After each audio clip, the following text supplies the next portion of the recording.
नमस्कार। जजमेंट समझिए माला दीक्षित से कार्यक्रम में आपका स्वागत है।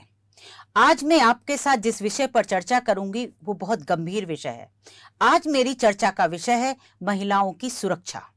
महिलाओं की सुरक्षा पर अभी एक ताजा रिपोर्ट आई है, नई रिपोर्ट आई है और उसमें ये बताया गया है कि देश के कौन कौन से शहर महिलाओं के लिए सुरक्षित हैं सबसे ज्यादा और कौन कौन से शहर ऐसे हैं जो महिलाओं के लिए सबसे कम सुरक्षित या कह दिया जाए असुरक्षित है।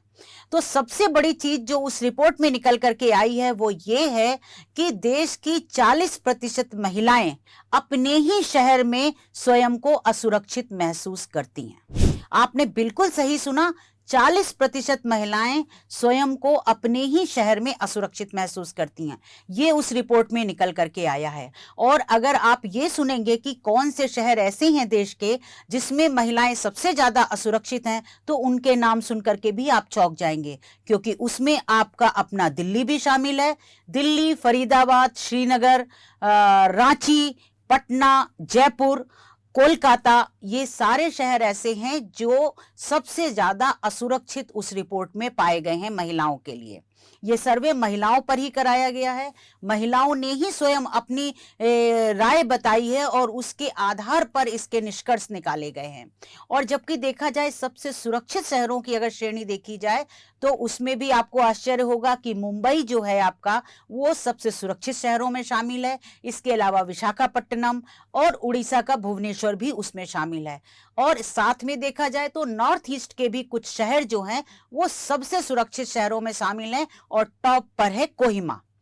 तो आज इस रिपोर्ट पर हम विस्तार से चर्चा करेंगे और इस पर हमारे साथ चर्चा करने के लिए स्टूडियो में मौजूद हैं। ये रिपोर्ट है पी वैल्यू एनालिटिक्स की और पी वैल्यू एनालिटिक्स के पार्टनर और प्रोजेक्ट डायरेक्टर सुमित अरोड़ा जी हमारे साथ यहाँ पर मौजूद हैं स्टूडियो में, जिनसे हम विस्तार से जानेंगे कि रिपोर्ट क्या है और उसमें क्या क्या बातें कही गई हैं। सुमित जी, आपका स्टूडियो में बहुत बहुत स्वागत है। तो आप हमारे दर्शकों को ये बताइए कि आपकी जो ये रिपोर्ट आई है उसमें सबसे पहले तो आप ये बताइए कि देश के कौन से ऐसे शहर हैं जो महिलाओं के लिए सबसे ज्यादा असुरक्षित हैं और किस आधार पर आपने ये सर्वे निकाला है कि महिलाओं के लिए ये शहर असुरक्षित है। उसके मानक क्या थे, क्वेश्चंस क्या थे, ये आप सबसे पहले बताइए। बिल्कुल बिल्कुल। देखिए, सबसे ज़रूरी बात है, ये बहुत बड़ा सर्वे किया गया है, महिलाओं के लिए किया गया है और महिलाओं द्वारा किया गया है और 12,770 का सैंपल इसमें किया गया है 31 शहरों में, जिसमें 30 स्टेट कवर होते हैं हमारे देश के। अब इसमें आपने सवाल पूछा कि कौन से शहर हैं जो सबसे ज़्यादा असुरक्षित महसूस करते हैं। उसमें सबसे नीचे है रांची, उसके बाद श्रीनगर, कोलकाता, दिल्ली, फरीदाबाद, पटना और जयपुर। ये सारे शहर सबसे ज़्यादा असुरक्षित श्रेणी में मैं कहूँगा यानी आते यहाँ की ही महिलाएं, यहाँ रहने वाली बिल्कुल महिलाएं अपने को सबसे ज्यादा असुरक्षित बिल्कुल। महसूस करती दिल्ली हैं की महिला दिल्ली के बारे में बोल रही है, फरीदाबाद की महिला फरीदाबाद के बारे में बोल रही है कि वो अपने को सुरक्षित नहीं महसूस करती है। बिल्कुल। अच्छा, इसके अलावा क्या मानक थे जिसके आधार पर हमने ये निष्कर्ष निकाला है? ये निष्कर्ष काफ़ी सारे मानक थे। एक तो इसमें ओवरऑल सेफ्टी या आपकी कुल मिला के सुरक्षा अपने शहर के अंदर कितनी है। उसके बाद इसमें 7 और मानक लिए गए। उसमें एक है कि आप अपने आस पड़ोस में, अपने नेबरहुड में कितना सुरक्षित महसूस करते हैं, पब्लिक ट्रांसपोर्टेशन में आप कितना सुरक्षित महसूस करते हैं, आप अपने एजुकेशनल इंस्टीट्यूट में सुरक्षित कितना महसूस करते हैं, आप अपने वर्क प्लेस में कितना सुरक्षित महसूस करते हैं, रिक्रिएशनल फैसिलिटीज़ में कितना सुरक्षित महसूस करते हैं, हेल्थ केयर में कितना महसूस करते हैं, यानी कि जब आप अस्पताल जाते हैं, डॉक्टर के पास जाते हैं, तो कितना असुरक्षित महसूस करते हैं या सुरक्षित महसूस करते हैं। और अगर आप रिक्रिएशनल फैसिलिटीज़, जहाँ पे आप अपनी एंटरटेनमेंट के लिए जाते हैं, मॉल जाते हैं, सिनेमा हॉल जाते हैं, इन सब जगह वहाँ पर आप कितना सुरक्षित महसूस करते हैं। ये हमारे मानक थे जिनके आधार पर हमने सवाल पूछे और उस पर ये उत्तर आए जिसका हमने ये निष्कर्ष निकाला ये बिल्कुल बिल्कुल। ठीक है, तो आप दूसरा सवाल मेरा जो है, ये तो हमने सबसे खराब शहरों की, सबसे असुरक्षित शहरों की बात की है, लेकिन आपकी रिपोर्ट ये भी बताती है कि देश के कुछ शहर हैं जो सबसे ज्यादा सुरक्षित है। वो कौन कौन से शहर हैं और उनमें महिलाओं ने क्या जवाब दिया है? सबसे ऊपर जो और बहुत ज़्यादा अच्छे नंबर जिसके आए हैं, जहाँ पे महिलाओं ने अपने आप को बहुत सुरक्षित महसूस किया है, वो है कोहिमा। कोहिमा के नंबर सबसे ज़्यादा आए हैं, उसके बाद है विशाखापट्टनम, भुवनेश्वर, आइजवाल, गैंगटॉक, ईटानगर और मुंबई। अब इसमें देखने वाली बात यह है कि नॉर्थ ईस्ट के काफ़ी सारे शहर अपने आप को बहुत सुरक्षित महसूस कर रहे हैं, और उसमें विशाखापट्टनम, भुवनेश्वर और मुंबई जैसे दूसरी रीजन्स के शहर भी हैं। अच्छा, एक चीज बताइए, जब आपने ये सर्वे किया होगा तो आपको ये भी पता चला होगा जैसे नॉर्थ ईस्ट के काफी सारे शहर टॉप पर हैं सुरक्षा की दृष्टि से। कोई खास कारण है कि नॉर्थ ईस्ट में महिलाएं ज्यादा सुरक्षित अपने को महसूस कर रही हैं? वो क्या कारण है? बहुत बहुत अच्छा सवाल है, बहुत अच्छा सवाल है ये, और यही एक विषय है जिसके अंदर हमें थोड़ा गहराई से जाने की ज़रूरत है और एम्पेरिकल एविडेंस कलेक्ट करने की ज़रूरत है। क्या वहाँ पुलिसिंग बेटर है? क्या वहाँ ओवरऑल जो लोग हैं उनका कल्चरल एटीट्यूड बेटर है औरतों की तरफ? क्या वर्कफोर्स में वुमेन पार्टिसिपेशन वहाँ पर ज़्यादा है? और वहाँ पे जेंडर रेशो भी ज़्यादा है। तो ऐसे 4-5 चीज़ें हैं जो मिलाकर आपको एक आंसर देती हैं कि यहाँ पर महिलाएं अपने आप को सुरक्षित ज़्यादा क्यों महसूस करती हैं। मगर इसमें और बहुत ज़्यादा गहराई में जाने की यानी ज़रूरत ये है। आपका मोटा मोटा ये अंदाज लगा है कि वहां पर कानून व्यवस्था सही है, पुलिस की व्यवस्था सही है, हाँ। लोगों का भरोसा है कि पुलिस को रिपोर्ट की जाएगी तो कार्रवाई होगी, पुलिस का भय है लोगों में। दूसरी चीज है कि वहां पर महिलाएं ज्यादा हैं, लिंग रेशियो अच्छा है, इसलिए भी उनके साथ ऐसी घटनाएं ज्यादा नहीं चलती। तीसरी चीज है कि लोग जो है महिलाओं का सम्मान करते हैं, उनका महिलाओं के प्रति व्यवहार अच्छा है। व्यवहार अच्छा है। ये चीजें भी जो है ये बहुत मायने बहुत रखती बहुत हैं, मायने रखती हैं। और इसके आधार पर भी ये निकला। लेकिन ये चीज अगर हम मुंबई में देखें तो मुंबई के अंदर भी अगर आप देखेंगे लोगों का व्यवहार महिलाओं की तरफ, और ये आप किसी भी महिला से पूछें जो मुंबई, और अगर मैं नीचे के शहरों को पकड़ूं, दिल्ली को पकड़ें, जैसे दिल्ली और मुंबई दोनों महानगर हैं भारत देश के, है ना, और दिल्ली आखिरी श्रेणी में और मुंबई सबसे ऊपर वाली श्रेणी में है। और बड़ी क्लियरली अगर आप किसी भी महिला से पूछेंगे जो दोनों शहरों में रह चुके हैं, वो आपको एकदम बोलेगी कि मुंबई ऊपर है, क्योंकि वहाँ पर जनता का, आम जनता का, नागरिक का व्यवहार महिलाओं के प्रति बहुत ही अच्छा है। अच्छा, ये सीधा सीधा असर है क्योंकि महिला को भी या किसी भी व्यक्ति को सबसे पहले सोसाइटी से मुखातिब होना पड़ता है। बिल्कुल। तो सोसाइटी में मूव करने में वहां वो सुरक्षित महसूस करती हैं और दिल्ली में असुरक्षित महसूस करती हैं। बिल्कुल। तो दिल्ली में असुरक्षित महसूस करने के और क्या कारण आपको नजर आए जिसकी वजह से? देखिए, इन्हीं कारणों का है। पहली चीज तो व्यवहार ही है। दूसरी चीज है कि जबकि पुलिस व्यवस्था है, दिल्ली की महिलाओं की एक्सपेक्टेशन जो है पुलिस से वो और ज्यादा है। अच्छा, एक छोटे शहर के मुकाबले। यानी आप ये कहें, अगर उसको निष्कर्ष निकालें कि कोहिमा की महिला को एक्सपेक्टेशंस कम है पुलिस से, और यहाँ की महिला सोचती है कि मैं राजधानी में रह रही हूँ, यहाँ तो और ज्यादा मिलना चाहिए, तो हमको तो और ज्यादा, ये जितना दे रहे हैं ये इट इज नॉट सफिशिएंट, और वो इसलिए इस मानक पर जब गिनती है तो वो दिल्ली को पीछे कर देता है। बिल्कुल। अगर आप देखें ना कि दिल्ली के अंदर अगर कोई महिला रहती है और वो कहती है ये देश की राजधानी है, और अगर यहाँ पे रात को 12 बजे, 1 बजे, 2 बजे, किसी भी समय अगर मैं निकलना चाहूँ तो मुझे सुरक्षा महसूस होनी चाहिए, वो तो नहीं होती है। और इस आधार पर दिल्ली नीचे चला गया। इस आधार पे ये कारण है कि जिस कारण दिल्ली की महिलाएं दिल्ली को नीचे रेट करती हैं, नीचे रेट कर रही हैं, और इसलिए दिल्ली नीचे चला। बिल्कुल। और वही महिलाएं, मुंबई में महिलाएं सुरक्षित महसूस करती हैं रात को, अकेले में, कहीं दूर जाने में, ट्रांसपोर्ट में, नेबरहुड में, जितने हमने मानक बताए उन सब में वो अपने आप को ज़्यादा सुरक्षित महसूस करती हैं। दिल्ली में नहीं करती। अच्छा, लेकिन जैसे रांची है, रांची भी सबसे नीचे पायदान पर रांची है, जहां पर महिलाएं अपने को सबसे ज्यादा असुरक्षित महसूस करती हैं। तो आपको क्या लगता है, जैसे रांची ट्राइबल एरिया है, क्या इसका कोई असर है, या उस बेल्ट में ही ऐसा है? क्योंकि कोलकाता भी उसी श्रेणी में आ रहा है, कोलकाता में भी महिलाएं अपने को बहुत असुरक्षित महसूस करती हैं। हाँ, मुझे बिल्कुल सही बात है आपकी। जबकि कोलकाता देखा जाए तो थोड़ा पढ़ा लिखा, हम ये महसूस करते हैं कि मेट्रोज में आता है कोलकाता, और उसकी स्थिति बेहतर होनी चाहिए। जैसी वहाँ की पब्लिक अवेयर है, आप देखिए उधर की पब्लिक बहुत अवेयर है, चाहे पॉलिटिकली देखिए या एजुकेशन में देखिए, तो थोड़ी अवेयर पब्लिक है। तब भी कोलकाता जो है वो सबसे खराब शहरों में आ गया है जहां पर महिलाएं स्वयं को असुरक्षित महसूस करती हैं। तो आपको इसका क्या कारण लगता है, अगर आप रांची और कोलकाता में कंपैरिजन करें या दिल्ली और कोलकाता में कंपैरिजन करें? तो देखिए, सबसे जरूरी है, जैसे आपने कहा ना, एक रीजनल इशू है, क्या वहाँ पे है, तो भुवनेश्वर में वो इशू नहीं है, भुवनेश्वर टॉप की श्रेणी में है।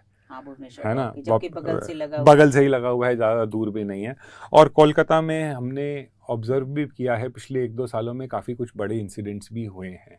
तो वहाँ पर लोगों का जो कॉन्फिडेंस है, जो विश्वास है सरकार के अंदर या अथॉरिटीज़ के अंदर इन जनरल, वो कम हुआ है, इसके अंदर कोई दो राय नहीं है। ये पुलिस सब में अब भरोसा नहीं उतना पुलिस रहा में public भरोसा, सरकार में भरोसा नहीं रहा है।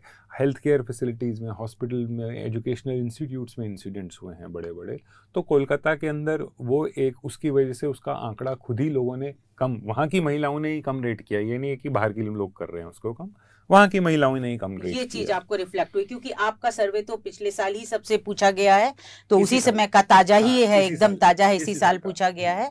तो वहां पर इन सब घटनाओं का भी असर हुआ, बिल्कुल। जो लोगों को अब अथॉरिटीज पे, पुलिस पर या सिस्टम पे उतना भरोसा नहीं रहा और वो स्वयं को असुरक्षित महसूस करने लगे हैं। बिल्कुल। अच्छा, एक चीज और आपकी रिपोर्ट में हमें देखने को मिली है कि करीब 7% महिलाओं ने बताया है कि उनके साथ जो हैरासमेंट की घटनाएं हुई हैं, तो वो 7% महिलाएं जो हैं वो कितनी बैठती हैं, जो आपने सर्वे किया होगा, और इसकी रिपोर्टिंग भी कम होती है, जो आपकी रिपोर्ट बता रही है कि जितनी 7% में सिर्फ 33% ऐसी हैं जिन्होंने रिपोर्ट की, और उसमें 16% ऐसी हैं जिन पे कार्रवाई हुई। तो इस पर आप क्या कहेंगे कि ये क्या कारण है, और जबकि 7% का आंकड़ा एनसीआरबी के जो आंकड़े हैं उनसे बहुत ज्यादा है। बहुत ज़्यादा है, बिल्कुल आपने सही कहा। देखिए 7% का आंकड़ा इन शहरों की, अगर हम कुल एडल्ट फीमेल जनसंख्या देखेंगे तो कोई 2.5 करोड़ के आसपास है। तो 7% रफली ट्रांसलेट्स टू 17-17.5 लाख इंसिडेंट्स। तो 17.5 लाख महिलाएं इन 31 शहरों में बोल रही हैं कि हमारे साथ पिछले 1 साल में कोई घटना घटी है ना। बहुत बड़ा नंबर है ये, बहुत बहुत बहुत बड़ा नंबर है और बहुत वरीसम नंबर है। इसके बारे में सबको सोचना विचार करना चाहिए कि 17.5 लाख इतना, हाँ, बहुत बड़ी संख्या होती है। एनसीआरबी जैसे आपने कहा पूरे देश के लिए 4.5 लाख के केस करती है, 2022 का जो नंबर है उनका, तो उससे तो ये बहुत ही बड़ा नंबर है ना। दूसरी बात आपने ये कही कि उसके बाद, ये घटना होने के बाद कितनी औरतों ने उसको आगे जाके रिपोर्ट किया, तो सिर्फ 33% महिलाओं ने उसको रिपोर्ट किया। तो 7% हुआ, तो लगभग 2.25% ने एक्चुअली जाकर रिपोर्ट किया।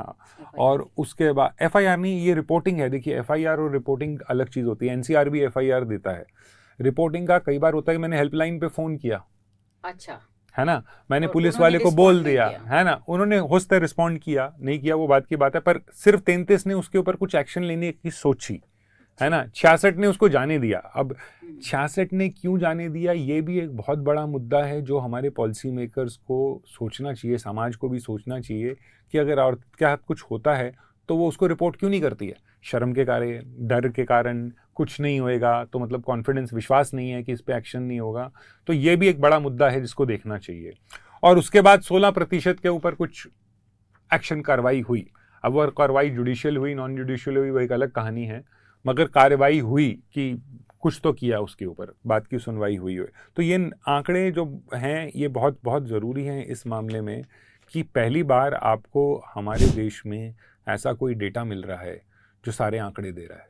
एक सवाल मेरा और है आपसे, वो ये है कि किस वर्ग की महिलाएं अपने को ज्यादा असुरक्षित महसूस करती हैं, या जिनके साथ ज्यादा घटनाएं होती हैं, वो कौन सा वर्ग है? अच्छा, तो बहुत अच्छा प्रश्न है ये। और अगर हम एज का डेटा देखेंगे हमारी रिपोर्ट के अंदर तो आपको सीधा सीधा उसमें नज़रिया आएगा। घटनाएं, हैरेसमेंट और असुरक्षा सारी महिलाओं को महसूस होती है, हर वर्ग की महिला को महसूस होती है, लेकिन सबसे ज़्यादा स्टूडेंट्स को और 18 से 24 साल वर्ष की महिलाओं को होती है। और ये एक बड़ा मुद्दा है जिस पे हमें बड़ा टारगेटेड प्लानिंग करनी है कि क्यों विद्यार्थियों को, क्यों 18 से 24 साल की औरतों को, महिलाओं को ज़्यादा असुरक्षा महसूस हो रही है, उसे सॉल्व करना। ये आपका निष्कर्ष निकला है कि ये एज ग्रुप ज्यादा प्रताड़ित रहता बिल्कुल है। अच्छा, एक रिपोर्ट में आपकी और बहुत खास बात कही गई है कि जो महिलाओं को कार्यस्थल पर यौन उत्पीड़न से बचाने का कानून तो 2013 में लागू हो गया है, बहुत समय हो गया उसे लागू हुए, लेकिन आपका सर्वे ये बताता है कि कामकाजी महिलाओं में भी 53% महिलाएं ऐसी हैं जिनको ये मालूम नहीं कि इस कानून के तहत उनके यहाँ शिकायत का कोई तंत्र है या आंतरिक कमेटी है कि नहीं है। ये आपकी रिपोर्ट में पता चला है। तो क्या इसका आपको क्या कारण लगा? वो महिलाएं जागरूक नहीं है, या कंपनी में था लेकिन उनको मालूम नहीं है? देखिए, हमें जब हम वर्क प्लेस पॉश एक्ट की बात करते हैं तो हमें उसको सिर्फ ऑर्गेनाइज्ड वर्क प्लेस के अलावा अनऑर्गेनाइज्ड वर्क प्लेस को भी देखना चाहिए। जब भी कोई महिला अगर आपके घर में काम करने आ रही है या मेरे घर में काम करने आ रही है, वो उसका वर्क प्लेस है ना। अगर वो किसी छोटी दुकान में काम कर रही है, रेस्टोरेंट में, होटल में काम कर रही है, तो वो उसका वर्क प्लेस है। अब कानून के हिसाब से काफ़ी बड़ी एक साइज़ के बाद वहाँ पर कमेटियाँ बनाने की ज़रूरत नहीं होती। वो डिस्ट्रिक्ट मैजिस्ट्रेट, डिस्ट्रिक्ट लेवल पे लोकल कमेटीज़ बनानी होती हैं। उस काम के अंदर हमें लगता है अभी काम नहीं हुआ है, और वो वर्क है जो स्पेसिफिकली जहाँ पे अवेयरनेस बड़ी लो है।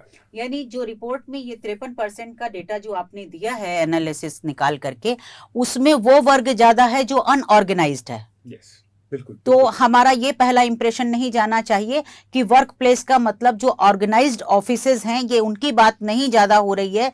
इसमें वो वर्ग 53% में ज्यादा है जो अनऑर्गेनाइज्ड वर्क का है। जैसे आपके डोमेस्टिक हेल्प आते हैं आपके घर में, या इसी तरीके के छोटे मोटे काम जो करती हैं महिलाएं, कहीं ईंट भट्टे पे काम कर रही हैं, कहीं मजदूरी कर रही हैं, वो अनऑर्गेनाइज्ड वर्क है। तो उनको नहीं मालूम इसके बारे में। तो ये बात सही है कि कानून का वो पार्ट ज्यादा प्रचारित नहीं हुआ जिसमें लोकल कमेटी बनाने की बात कही गई थी, जो कि कलेक्टर की जिम्मेदारी है। कलेक्टर लोकल कमेटी बनाते हैं और वो मोहल्ला स्तर तक पे पता रहता है कि हाँ, इस जगह जाके रिपोर्ट की जाए।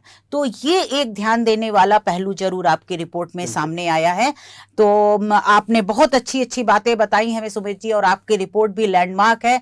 और शायद इससे जो है सरकारी संस्थाएं हैं, सरकार है, वो थोड़ी जागृत होगी और महिलाओं की सुरक्षा के लिए और कदम उठाएगी, इसकी हम उम्मीद करते हैं।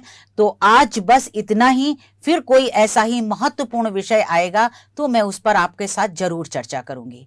आप इस कार्यक्रम में मेरे साथ जुड़े रहे, इसके लिए बहुत बहुत धन्यवाद।